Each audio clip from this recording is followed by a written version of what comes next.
Oltre 1000 atlete e atleti dalla categoria pulcini fino ai grandi del futsal, perché il calcio è davvero lo sport di tutti. Sono state presentate a Villa Morosini Cappello di Cartigliano le 3 manifestazioni organizzate dal Comitato Regionale Veneto LND e FIGC che si svolgeranno a cavallo del fine settimana.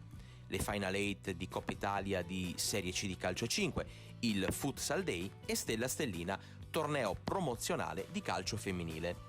A dare il via a questa full immersion di sport sarà proprio il Calcio 5 venerdì 3 gennaio a Bassano.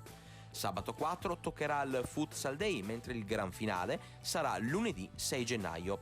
Nel pomeriggio le finalissime di Coppa Italia di Futsal a Bassano, mentre per tutta la giornata circa 600 atlete daranno vita alla 16ª edizione di Stella Stellina, che colorerà tutte le strutture coinvolte di Cartigliano in una grande festa del calcio femminile giovanile. La dimostrazione che se le amministrazioni collaborano possono raggiungere risultati inaspettati.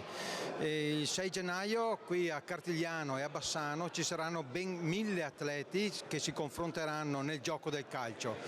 Un gioco del calcio che è lo sport nazionale. Ma soprattutto è uno sport. Lo sport anche come amministratori lo dobbiamo considerare come una scuola di vita, è l'educazione civica più importante, il messaggio più grande che possiamo dare ai nostri ragazzi. Stella Stellina è giunta alla 16ª edizione, questo vuol dire che la federazione credeva e crederà nel calcio femminile. L'abbiamo detto, noi c'eravamo, ci siamo e ci saremo.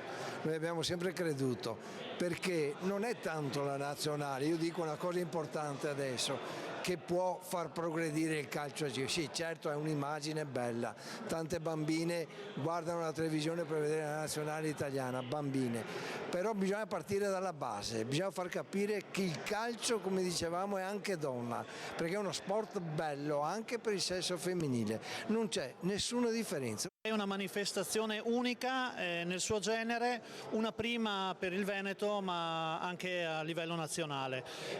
600 ragazzine, atlete, 400 atleti della Lega Nazionale Dilettanti, maschili, femminili, quindi 1000 persone che arriveranno tra Bassano e Cartigliano per una 3 giorni indimenticabile.